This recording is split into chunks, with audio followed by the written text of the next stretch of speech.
In the hushed, mahogany-paneled courtroom, all eyes were on two women. In the front row sat Sophia Valenti, the young, beautiful mistress, a picture of serene confidence with a baby carrier at her feet. She was the future, the mother of the Sterling heir. And then there was Catherine Sterling, the wife, standing near the witness box, looking diminished by the grandeur of the law. Everyone thought they knew how this story would end, a quiet settlement, a dignified exit for the scorned wife. They were all wrong, because in Catherine's hand was a simple manila envelope. And inside that envelope was a single piece of paper, a DNA report that wouldn't just end a marriage, but would detonate a dynasty, expose a breathtaking lie, and prove that the most dangerous weapon in the world is a woman with nothing left to lose. Catherine Sterling lived a life meticulously curated for admiration. Their 80th floor penthouse on Chicago's Gold Coast wasn't a home. It was a statement, a fortress of glass and steel overlooking the vast, indifferent expanse of Lake Michigan. Every surface, from the polished Italian marble floors to the abstract art on the walls chosen not for its beauty, but for its investment potential, was a testament to her husband's success. Richard Sterling didn't just build a company, he had forged an empire. Sterling Global Logistics, a behemoth with tentacles in every corner of the world. And Catherine, his wife of 15 years, was its most prized, most polished acquisition. She remembered a time when their life felt different, smaller, and infinitely more real. They had met in college, she an art history major with a passion for dusty archives, he a business student with a ferocious magnetic ambition. He had promised her the world, and in a way he had delivered. But the world he gave her was hollow. A gilded cage, where her opinions were quaint suggestions, and her passions were hobbies to be indulged between charity galas and board member dinners. Her days were a structured ballet of managing household staff, approving menus for events she had no desire to host, and selecting gowns that would reflect well on the Sterling brand. The first crack in the perfect facade appeared not as a dramatic fissure, but as a subtle, chilling shift in the atmosphere. It began with the late nights Richard excused, as closing the Singapore deal, the scent of a different perfume, something sharp and floral, unlike her own subtle sandalwood clinging faintly to his suit jackets. It was the way he began looking at his phone, a small, secretive smile playing on his lips as he angled the screen away from her. Then came Sophia Valenti. She was introduced at the annual Sterling Foundation Gala as Richard's new protégé, the brilliant young vice president of strategic expansion. Sophia was everything Catherine was not. Where Catherine was elegant and reserved, Sophia was a blaze of confident energy. She was 28, with sharp, intelligent eyes, a mane of dark hair that fell in perfect waves, and a laugh that was loud and unapologetic. She wore a crimson dress that night, a slash of color in a sea of tasteful black and navy, and she never left Richard's side. Catherine watched them from across the ballroom, a glass of untouched champagne growing warm in her hand. She saw the way Richard's hand rested on the small of Sophia's back, a gesture too familiar, too proprietary. She saw the shared glances, the inside jokes that excluded everyone else around them. The world saw a mentor and his brilliant student. Catherine saw a king and his chosen successor. The confirmation came a month later, not through a lipstick-stained collar or a misplaced receipt, but through Richard's own clinical cruelty. Catherine had been planning a trip to Florence, a small act of rebellion to reconnect with the art historian she had once been. She'd laid out the brochures on the sprawling teak desk in their shared home office, a space he rarely used, but which bore his name on the door. He came in that evening, loosening his Patek Philippe watch and placing it on the desk with a heavy clink. "What's all this?" he asked, his tone devoid of genuine interest. "I was thinking of a short trip to Italy," Catherine said, trying to keep her voice light. "The Uffizi has a new exhibition I've been dying to see." Richard picked up a brochure, his thumb smudging a picture of the Ponte Vecchio. "Florence is dreary in the fall. Besides, Sophia and I will be in Milan for Fashion Week. We have to court the Zegna and Armani accounts. It wouldn't look right if you were in the same country on a holiday." He dropped the brochure, as if it were contaminated. "It would look unfocused. Weak." The words hung in the air, cold and sharp. Sophia and I. We. The casual intimacy of it was a physical blow. He wasn't hiding it. He was repositioning it as a business necessity, another strategic move on the global chessboard where she was merely a pawn. "Richard," she began, her voice trembling slightly, "what is going on between you and her?" He looked at her, then, his blue eyes as cold and gray as the lake outside. There was no apology, no flicker of shame. There was only a weary impatience, as if she were a slow employee failing to grasp a simple concept. Catherine Sterling Global is entering a new phase. It requires a different kind of energy, a forward-facing dynamism. Sophia embodies that. She understands what it takes to win. "And I don't," she whispered the question, tasting like ash. "You understand how to host a dinner party," he said, the dismissal so absolute it stole her breath. "And you have been excellent at it. But the game has changed. I need a partner, not a hostess." He turned to leave the conversation in his mind, already concluded. But Catherine, for the first time in a decade, felt a spark of her old self ignite in the cold pit of her stomach. The archivist, the researcher, the woman who knew that the truth was always hidden in the details. "Her perfume," Catherine said, her voice stronger now. "The one you bring home on your clothes. Is that also part of your forward-facing dynamism?" Richard stopped at the door, his back to her. For a long moment he was silent. When he finally spoke, his voice was laced with a chilling finality. "Don't be naive, Kate. It's unbecoming." That night she didn't sleep in their cavernous bedroom with its panoramic city views. She went into her small, neglected study, a room filled with books he considered clutter.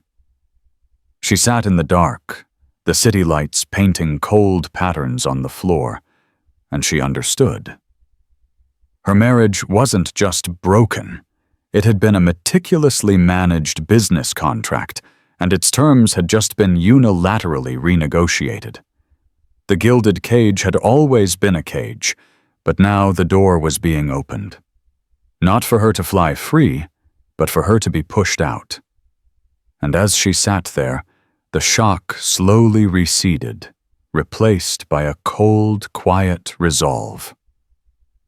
If Richard Sterling thought the game had changed, he had no idea of the new player who was about to take the field. The divorce papers arrived 2 weeks later. They were delivered not by a process server to their front door, but by Richard's executive assistant, a woman who had once helped Catherine pick out Christmas gifts for Richard's parents. The documents were presented in a sleek, Sterling Global-branded leather portfolio, as if they were just another quarterly report. It was the ultimate indignity, a clear message that her role as Mrs. Sterling was officially liquidated. Catherine sat with the portfolio on her lap in the cavernous living room, the silence of the penthouse pressing in on her. She had called David Chen a lawyer, a friend from her long-abandoned life in academia had recommended. He wasn't a flashy downtown attorney from a firm with its name in chrome letters on a skyscraper. He was a partner in a small, tenacious firm in the Loop, known for being a quiet bulldog, a man who read the fine print until his eyes burned. When he arrived, David Chen was exactly as described. He was a small, impeccably dressed man in his late 50s with a calm demeanor that belied the sharp, analytical intelligence in his eyes. He took the portfolio from her, his movements precise and deliberate. He didn't offer platitudes or false sympathy. He simply sat down across from her at the glass coffee table and began to read. Catherine watched his face, searching for some sign of hope. Instead, his expression grew progressively grimmer. He would occasionally let out a low whistle, his finger tracing a line of text. After nearly an hour of silent reading, he finally closed the portfolio, removed his glasses, and polished them with a silk cloth from his breast pocket. "Catherine," he said, his voice even, "I need you to be honest with me. When you signed your prenuptial agreement, did you have your own legal representation?" Catherine felt a flush of shame creep up her neck. "Richard said it wasn't necessary. He said it was just a formality to protect the company's shareholders. He had his top lawyer, Arthur Vance, walk me through it. Arthur said it was standard. He was very reassuring." David nodded slowly, a deep sigh escaping his lips. "Arthur Vance is not just Richard's top lawyer. He's a shark who smells blood from miles away. This isn't a prenuptial agreement, Catherine. It's a surrender. An unconditional, ironclad covenant of surrender." He opened the portfolio again, turning it so she could see. "This clause here," he pointed, "the intellectual and emotional contribution clause. It explicitly states that your role in the marriage is non-financial, and as such, you waive any and all claims to assets accumulated during the marriage, including appreciation of sterling global stock real estate or any other investments. But I hosted the dinners I built, the relationships I networked at those awful charity events. That helped him build the business.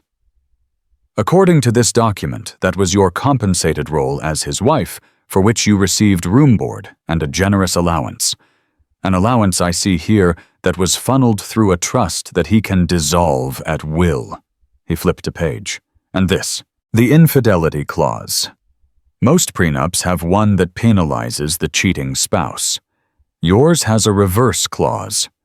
It states that any allegation of infidelity, if unproven in a court of law, to his disadvantage requires you to forfeit your entire settlement.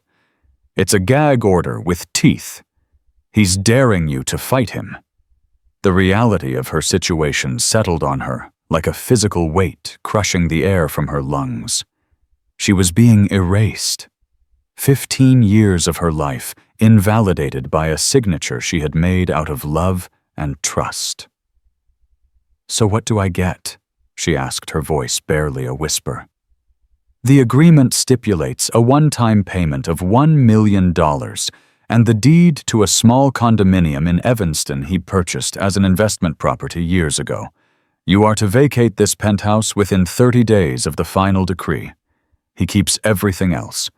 The homes in Aspen and the Hamptons, the art collection, the portfolio. Everything." $1 million sounded like a fortune to the young art student she had been. But to the wife of a billionaire, it was pocket change. It was a severance package. An insult designed to underscore her complete and utter dependence on him. The confrontation that night was brief and brutal. Richard came home late, striding into the living room where she sat waiting in the dark. He didn't seem surprised to see her there with the portfolio. "I see you've received the paperwork," he said, heading straight for the bar to pour himself a scotch. "I trust it's all in order. I wanted to make this as clean and efficient as possible." "Clean?" Catherine stood up, her hands clenched into fists. "You call this clean, Richard? This is an execution. You're taking my life and signing it over to yourself."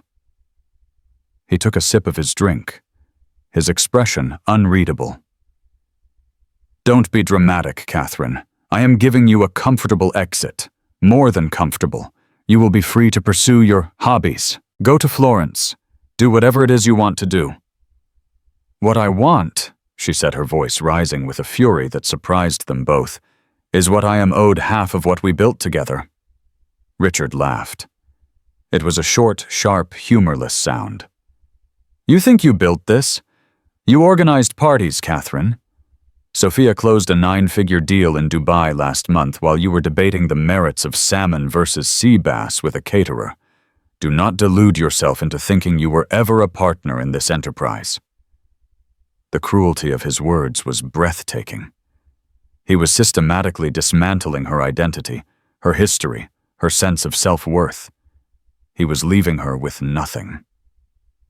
I will fight you, she said the words, feeling fragile in the face of his immense power. He walked over to her, then stopping so close she could smell the expensive scotch on his breath. He wasn't angry. He was something far worse, placidly certain. No, you won't, he said softly, his voice a venomous caress. You will consult your new little lawyer, and he will tell you what I already know. That document is a fortress. Arthur Vance built it to be impregnable. Any attempt to fight will only result in you losing the $1 million I've so generously offered. You will sign the papers, you will take the money, and you will disappear quietly. It's the smart move. You've always been a smart woman, Kate. Don't stop now. He finished his scotch, placed the empty glass on the table with a decisive click, and walked out of the room, leaving her alone in the wreckage of her life. David Chen had been right. It wasn't a divorce. It was a corporate takeover of her existence. And Richard Sterling, the CEO, had just informed her that her position had been made redundant. The 30 days passed in a blur of sterile cardboard boxes and the polite, averted gazes of the household staff. Catherine moved through the penthouse like a ghost, packing away 15 years of a life that no longer felt like her own. Each object was a memory now tainted.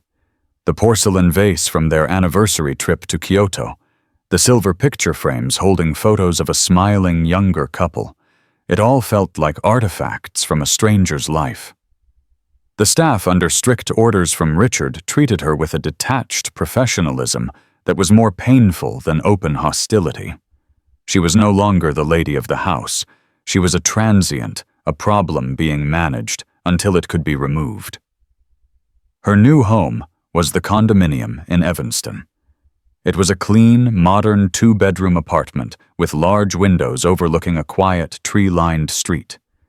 It was objectively lovely, but to Catherine it felt like a prison cell after the boundless vistas of the 80th floor. The silence was the most jarring part. The penthouse had been filled with the hum of a complex life, the distant ringing of phones, the hushed footsteps of staff, the city's muted roar. Here the only sounds were the ticking of a clock and the frantic beating of her own heart. The friends she thought she had evaporated like morning mist. Casual invitations for lunch went unanswered. Calls went to voicemail. The society women who had once clamored for a spot at her dinner table now crossed the street to avoid her. She was a pariah, a living symbol of a social demotion. To associate with her was to risk falling out of favor with Richard Sterling, and no one was willing to take that chance. The isolation was a calculated part of his strategy. He was not just divorcing her, he was unplugging her from the world they had built. Her lawyer David Chen became her only lifeline. They met weekly in his modest, book-lined office. He was a beacon of calm, methodical pragmatism in her sea of emotional turmoil. We have to assume Richard is 3 steps ahead of us, David said during one of their meetings, peering at her over his reading glasses. A man like that doesn't leave things to chance. Fighting the prenup head-on is a fool's errand. It will drain your settlement and legal fees, and you will lose. We need a different angle. We need leverage. What kind of leverage?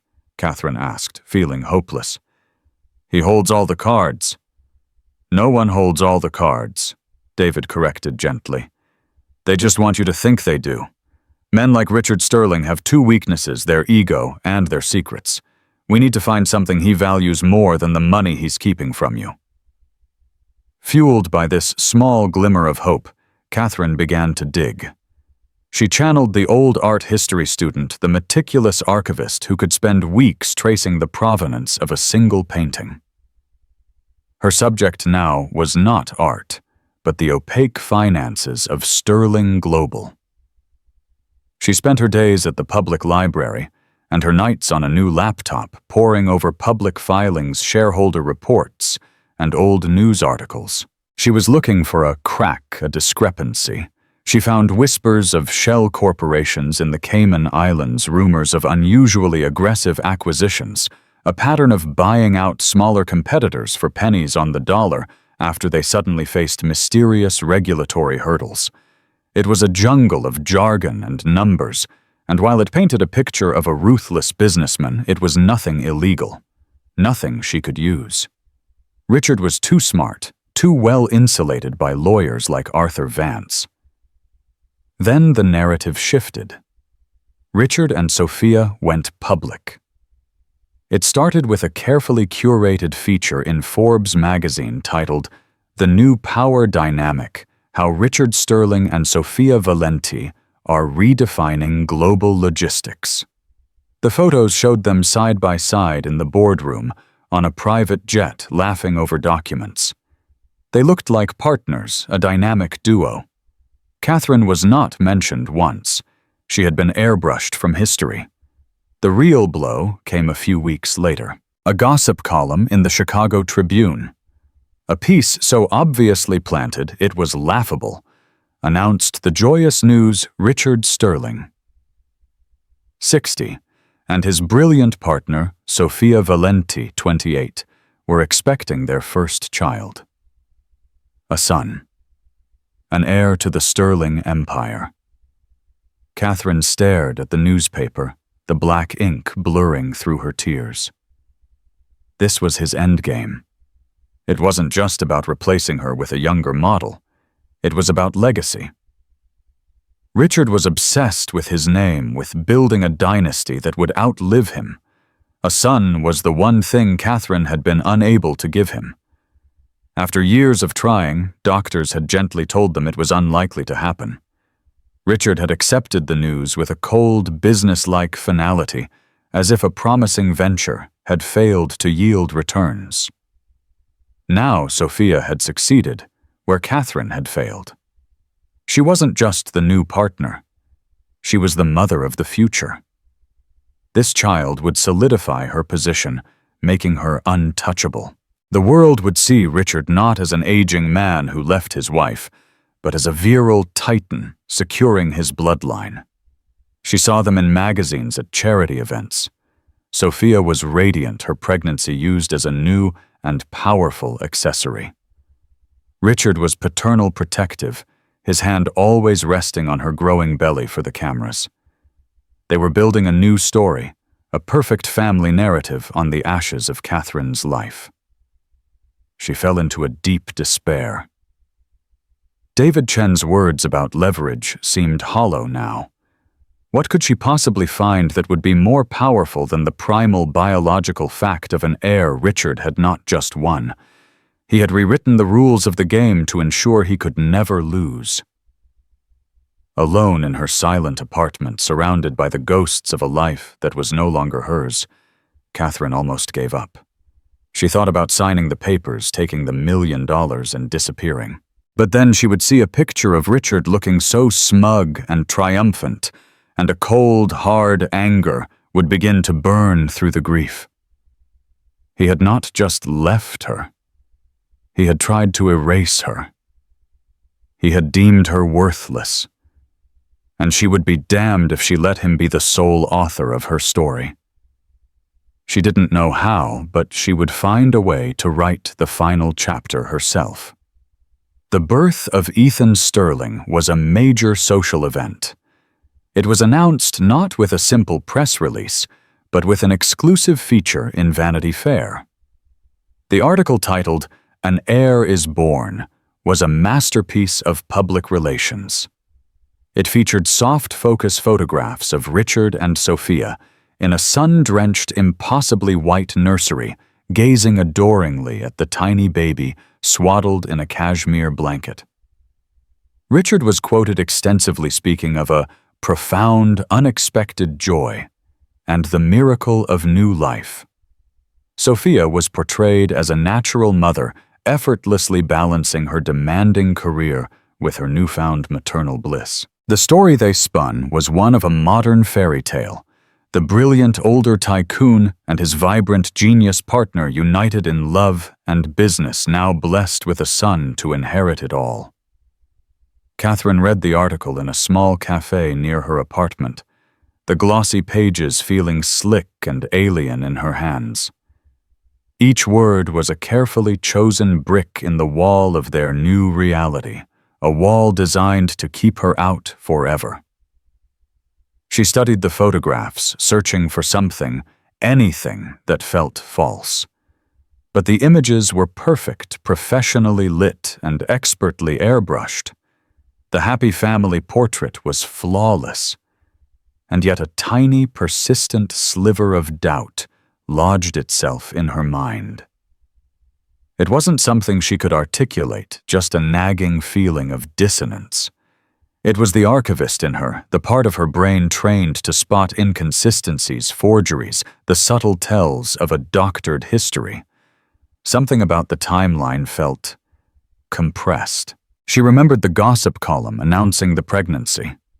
She pulled out her old planner, a habit she'd never broken, and flipped back through the pages. She found the date the article was published. Then she calculated. The baby, according to the magazine, was born a healthy 7 pounds 8 ounces just last week. The timing was tight, but possible. Still, the feeling lingered. Her focus shifted from Richard's finances to his new family. It was a long shot, a desperate move born of intuition rather than logic, but it was all she had. She hired a private investigator, a former cop named Frank Miller, recommended by David Chen. He was a gruff, world-weary man with a stained trench coat and a reputation for being discreet and thorough. "What exactly am I looking for?" Frank asked, stirring his coffee in a greasy spoon diner downtown. "I don't know," Catherine admitted, feeling foolish. "Anything related to the birth of the child, hospital records, doctor's appointments, anything that seems unusual." Frank grunted. "Rich guys like Sterling use boutique clinics, private medical teams. Their records are locked down tighter than Fort Knox. This is going to be expensive and likely a dead end." "I don't care," Catherine said, her voice firm. "I have to know." Weeks turned into a month. Frank's reports were thin, filled with dead ends. The birth had been handled by a private concierge medical service, the kind that caters to celebrities and billionaires. The official records were filed, the birth certificate pristine. Everything was in order. The flawless portrait remained flawless. Catherine's settlement money was dwindling, eaten away by legal and investigator fees. David Chen gently advised her to cut her losses. "Catherine, maybe it's time," he said softly. "Sign the papers. Start over. Don't let him take your future as well as your past." She was on the verge of agreeing. The fight was draining her, and the hope she'd clung to was fading. That evening, packing away some old files, she came across a medical summary from 5 years ago. It was from the fertility clinic she and Richard had visited. She remembered the cold clinical rooms, the invasive questions, the crushing disappointment. She stared at Richard's name on the report, at the diagnosis written in stark black and white. Azoospermia. 0 sperm count. Prognosis for biological paternity nil. The world tilted on its axis. She had completely forgotten. In the haze of grief and the subsequent years of quiet resignation, the finality of that diagnosis had been buried. They had discussed adoption, but Richard had dismissed it out of hand. "A Sterling heir has to be a Sterling by blood," he had declared, closing the subject forever. He had made her feel that the failure was hers, a deficiency in her body, and she had accepted the burden of that shame. But the report in her hands told a different story. The problem hadn't been her. It had been him. He couldn't have a child. Not 5 years ago. It was highly improbable, bordering on impossible, that his condition could have magically reversed itself. Ethan Sterling was not Richard's biological son. The knowledge hit her with the force of a physical impact. The flawless family portrait was a fraud. The entire narrative, the virile tycoon, the miracle baby, the bloodline heir, was a lie. A calculated, audacious, public lie. But why? If he simply wanted a child, why not adopt? Why construct this elaborate deception? The answer came to her in a sickening rush of clarity. It wasn't about fatherhood. It was about control. An adopted child might one day be seen as less than, but a biological son announced to the world was an unassailable heir. He had created Ethan not out of love, but as the ultimate strategic asset. A weapon to secure his legacy, to legitimize his relationship with Sophia, and to deliver the final crushing blow to Catherine. He had manufactured an heir to erase any doubt about who had truly won. Suddenly, Catherine had leverage. It was more powerful than any financial record or shell corporation. She held the truth about the very foundation of his new life. The problem was, she had no proof. A 5-year-old medical report wasn't enough. Richard's lawyers would claim he'd undergone a new miracle treatment. They would bury her in countersuits and accusations. She needed irrefutable scientific proof. She needed Ethan's DNA. Obtaining a DNA sample from a billionaire's infant heir was a task that bordered on the impossible. The child was surrounded by a cocoon of security nannies, bodyguards, a state-of-the-art security system in their new, sprawling Lincoln Park mansion that Richard had purchased for his new family. A direct approach was out of the question. Catherine and her team would have to be ghosts.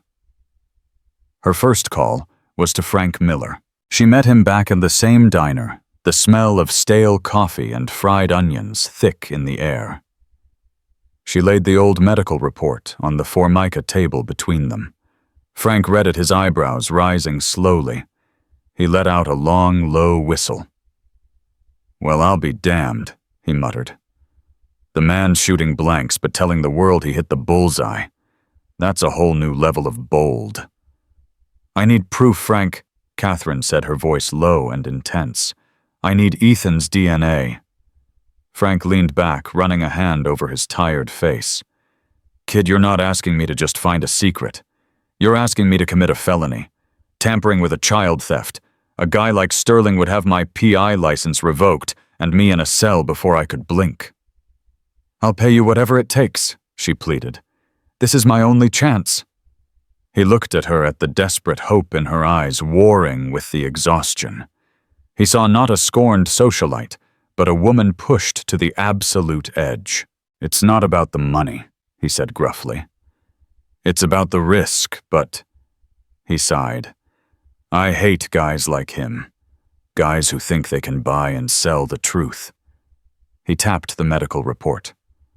"All right, but we do this my way. Smart. Quiet. No mistakes." The plan they devised was intricate and relied on exploiting the one thing Richard's fortress couldn't guard against: human fallibility. Frank's surveillance of the mansion revealed a small, rotating staff. A chef, a housekeeper, and 2 nannies who worked in shifts. The nannies were the key. Frank's background checks uncovered that one of them, a young woman named Maria, was sending a significant portion of her salary back home to her family in the Philippines to pay for her mother's expensive medical treatments. She was dedicated, but she was under pressure. She was their potential weak link. The approach couldn't be a bribe. It was too crude, too traceable. They needed something more subtle. Catherine, using a fake name and a carefully constructed backstory, joined a support group for caregivers of elderly parents. A group she learned Maria attended on her day off. For weeks, Catherine just listened, sharing her own fabricated stories of caring for a sick mother. She built a quiet, unassuming rapport with Maria, a bond of shared struggle. Finally, she made her move. She confessed to Maria over coffee that her mother's condition had worsened and that she was taking a job as a private archivist for a wealthy family that required extensive travel. She had to sell her late grandmother's jewelry to afford the treatments. She showed Maria a few pieces, including a beautiful vintage sapphire necklace. "I need to sell this," Catherine said, her voice thick with fake emotion. "A private collector is offering me $20,000 for it. It's enough to cover my mother's surgery." Maria's eyes widened at the sum. It was a life-changing amount of money for her. "The thing is," Catherine continued, leaning in conspiratorially, "the collector is an odd man. He insists on verifying things. He wants a small personal item from the house where I'll be working just to prove I'm really employed there. A piece of mail, a used napkin, anything, really. He's paranoid about being scammed." She let the bait hang in the air. "I know it's a crazy thing to ask," Catherine said, looking down at her hands. "But I am desperate. He wants to meet tomorrow. If I can't provide this proof of employment, the deal is off." Maria was silent for a long time. She looked at the picture of Catherine's mother, a stock photo Catherine had aged on her computer. She thought of her own mother, of the hospital bills piling up. Greed wouldn't have swayed her, but the chance to save her family. That was different. "A used napkin?" Maria asked quietly. "Or anything, Catherine confirmed, her heart pounding. The next day, Maria met Catherine in a park. She was visibly nervous, her hands trembling as she passed a small, sealed plastic bag to Catherine. "I'm so sorry, I feel terrible," she whispered. "This feels wrong." "You're doing a good thing," Catherine reassured her, pressing an envelope containing $10,000 in cash into her hand. "This is half. You'll get the rest when my deal goes through." Inside the plastic bag was a disposable diaper. The sample was rushed to a private lab David Chen had sourced through a discreet contact. The lab specialized in confidential, court-admissible testing. The technician, a stoic woman who asked no questions, told them the results would be ready in 72 hours. The next 3 days were the longest of Catherine's life. She barely ate or slept. She paced the floors of her small apartment, a prisoner of her own gamble. If the DNA was a match, she had lost everything. She had spent a fortune, broken laws, and compromised a desperate young woman all for nothing. She would be exposed as a vindictive, delusional ex-wife. Richard would destroy her utterly. On the 3rd day, David Chen called her. His voice was clipped professional. "The results are in. I have the report. Can you meet me at the office?" Catherine drove downtown, her hands shaking so badly she could barely grip the steering wheel. She walked into David's office and sat down. He was holding a single manila envelope. He didn't smile. His face was a mask of professional neutrality. He slid the envelope across the desk. "See for yourself." With trembling fingers, Catherine opened the clasp and pulled out the single sheet of paper. It was covered in scientific jargon markers and alleles, but at the bottom, in a box marked "Summary of Findings." The conclusion was printed in stark, unambiguous text. The alleged father, Richard Sterling Sample B, from prior medical records is excluded as the biological father of the child, Ethan Sample A. The probability of paternity is 0%. A wave of dizziness washed over her, She gripped the edge of the desk to steady herself. It was true. All of it. The lie, the fraud, the breathtaking arrogance of it all. She had him. David Chen finally allowed himself a small, grim smile. The court date for the final divorce settlement is next Tuesday. Arthur Vance is pushing to get it over with. I suspect Richard wants to be on a plane to St. Bart's with his new family by the afternoon. Catherine looked up from the report, the paper clutched in her hand, like a holy relic. The fear and desperation that had haunted her for months were gone, burned away by a cold, righteous fury. "Let them push," she said, her voice steady and clear for the first time in a year. "Tell them we will be there. And David," she added, meeting his gaze, "make sure we are the last item on the docket. I want everyone there. I want the press. I want this to be a show." The courtroom was a theater of power. Polished oak brass railings and the imposing seal of the state of Illinois combined to create an atmosphere of solemn authority. But on this Tuesday, it felt more like the opening night of a highly anticipated drama. The public gallery was filled with a mix of journalists, legal aides, and the morbidly curious, all drawn by the final act of the Sterling divorce. Richard Sterling sat at the plaintiff's table, looking every inch the titan of industry. He wore a bespoke charcoal suit. His silver hair was perfectly coiffed, and he exuded an aura of untouchable confidence. Next to him, his lawyer Arthur Vance, a man with the predatory stillness of a crocodile, arranged his files with smug precision. In the front row of the gallery, directly behind Richard, sat Sophia Valenti. She was a vision in a cream-colored Chanel suit, the picture of tasteful victory. The infant Ethan was asleep in a ridiculously expensive-looking baby carrier at her feet. She occasionally glanced back at the reporters, a small, serene smile on her lips. She was not just a spectator. She was a trophy, the living embodiment of Richard's triumph. Catherine and David Chen sat at the defendant's table.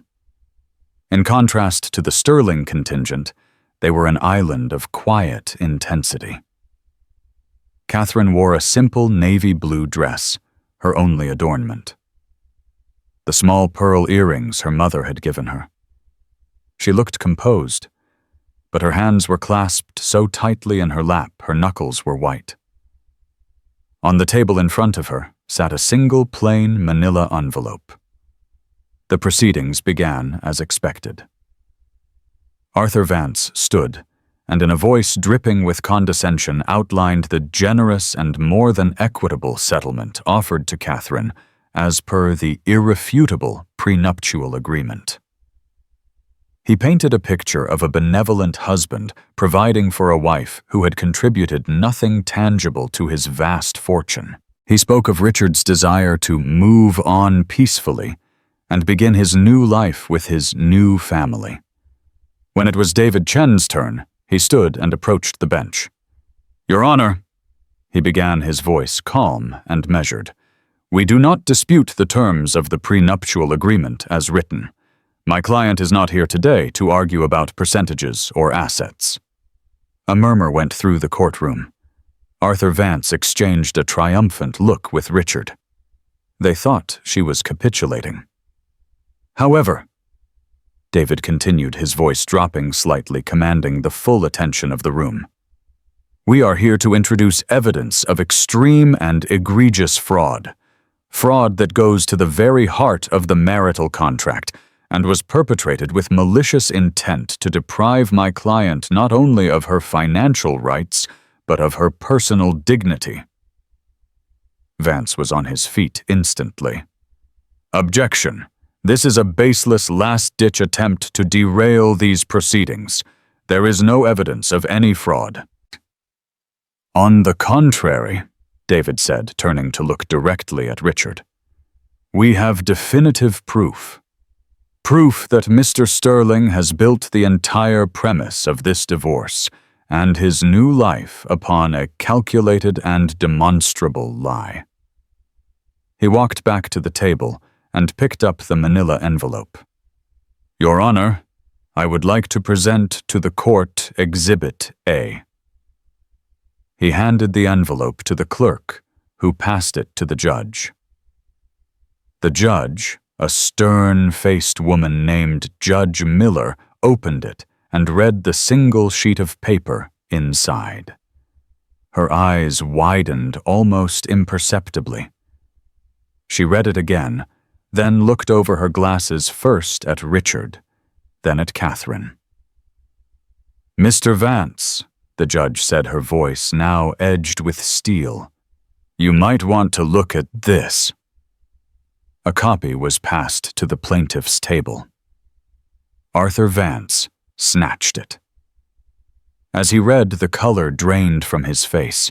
He pushed the paper in front of Richard, hissing something in his ear. Richard glanced at the paper, a flicker of disbelief in his eyes, which was quickly replaced by a cold reptilian fury. He glared across the room at Catherine, his mask of composed superiority shattering for the first time. Sophia, seeing the commotion, leaned forward, her brow furrowed in confusion. "Your Honor," David Chen said, his voice ringing through the silent courtroom. "That document is a certified DNA analysis.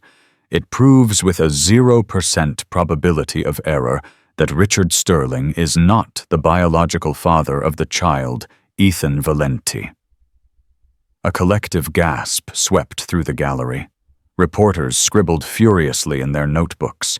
Sophia Valenti recoiled, as if she'd been struck, her face a mask of shock and confusion. She looked from the baby at her feet to Richard, her mouth slightly agape. "This is an outrage!" Vance bellowed, finding his voice. "This evidence is inadmissible. It was clearly obtained illegally. It's a violation of privacy." "The sample was obtained from a discarded item, Your Honor," David countered smoothly. "There was no expectation of privacy. But if Mr. Sterling disputes the accuracy of the report, my client would welcome a court-ordered paternity test right here, right now." He let the challenge hang in the air. The entire room was staring at Richard, waiting for his response. For a man used to controlling every outcome, the silence must have been deafening. He was trapped.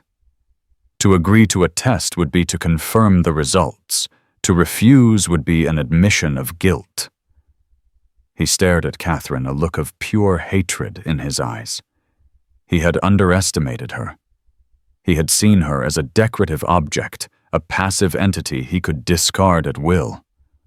He had never imagined she possessed the will or the cunning to orchestrate his public humiliation. Catherine met his gaze without flinching. Her face was calm, her posture erect. There was no triumph in her expression, only a profound, quiet finality. This was not about revenge. It was about truth. The judge banged her gavel. "This court is taking a 30-minute recess," she announced, her eyes fixed on Richard. "Mr. Sterling, Mr. Vance, I suggest you use that time wisely." As the judge swept from the room, chaos erupted. Richard grabbed his lawyer by the arm, his face contorted in a silent snarl. Sophia Valenti stood up, her eyes wild with panic and betrayal, and looked at the baby carrier as if seeing a bomb. She had been his partner in building this new life, but it was clear from the look on her face that she had believed the lie, too. She was just another pawn in his game. And Catherine Sterling simply sat at her table, the woman who was supposed to disappear quietly.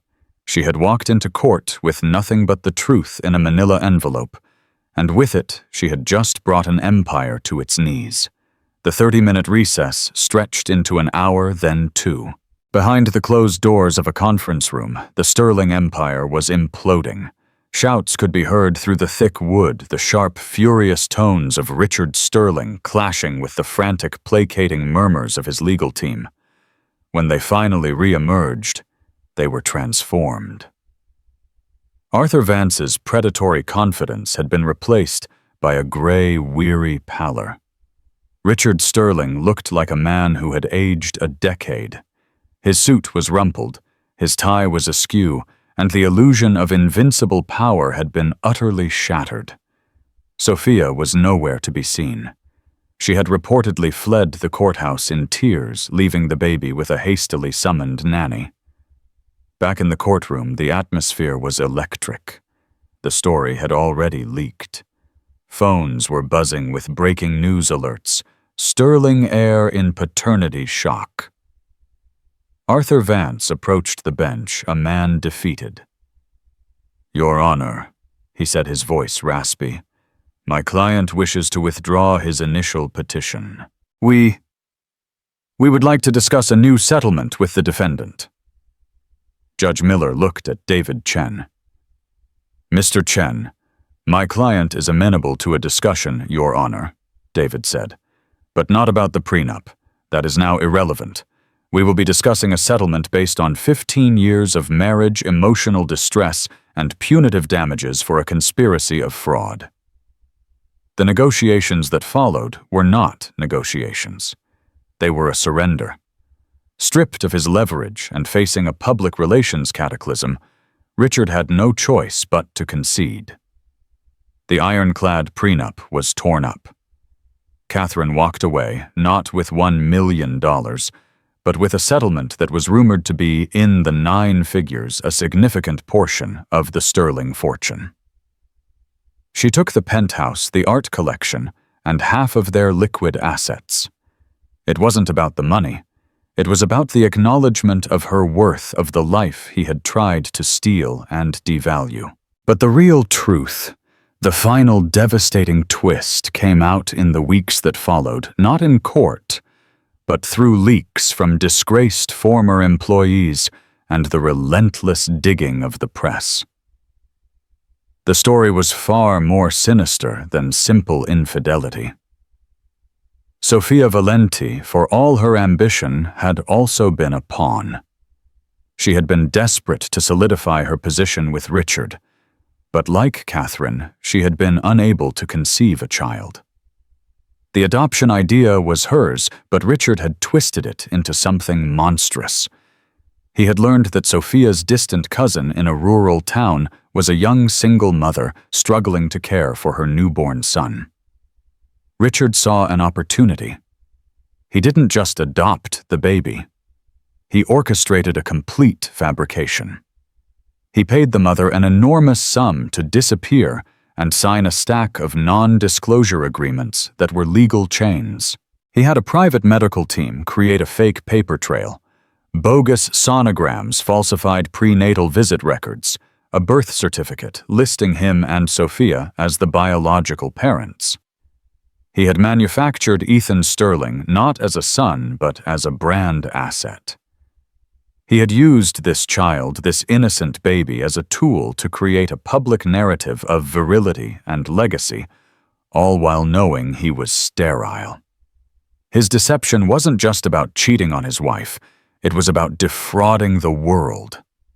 The fallout was catastrophic. The Sterling Global Board of Directors, facing a shareholder revolt over the moral turpitude scandal, demanded Richard's resignation. The man who had built his identity on control and power was unceremoniously stripped of his title.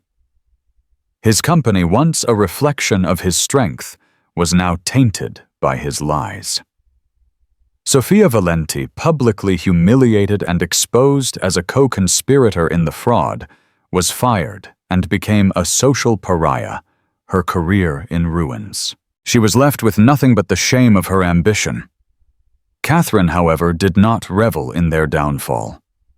She finalized the divorce, reclaimed her maiden name, and quietly began to build a new life. She sold the cold, cavernous penthouse and bought a brownstone in a quiet neighborhood, filling it with books and art that she loved not for its value, but for its beauty. She established a foundation to provide grants for aspiring art historians and archivists, using the Sterling money to cultivate the very passion Richard had once dismissed as a mere hobby. She never spoke to the press. She never gave a tell-all interview. Her victory was not in the public humiliation of her ex-husband, but in her own quiet reclamation of self. She had faced down a titan and had won not by playing his game of power and money, but by seeking a singular, unassailable truth. She had learned that a gilded cage, no matter how beautiful, is still a cage, and that true freedom isn't found in wealth or status, but in the strength to write your own story, in your own words, right to the very last chapter. The world would remember the dramatic courtroom showdown, but for Catherine, the real ending was the peaceful, silent turning of a new page. The story of Catherine Sterling isn't just about a divorce. It's a powerful testament to the enduring strength of truth in a world built on illusions. It shows us that integrity and courage can be weapons far more devastating than wealth or power. Richard Sterling built an empire of glass and steel, but it was shattered by a single piece of paper because his foundation was a lie. Catherine left with nothing used, the one thing he couldn't take from her, her intellect and her will to reclaim not just her fortune, but her identity. Her story is a reminder that the most significant victories are not those won in the public eye, but in the quiet battle for one's own soul. If this story of resilience and ultimate justice moved you, please give this video a like to help us share it with more people. Don't forget to share it with someone who might need a reminder of their own inner strength.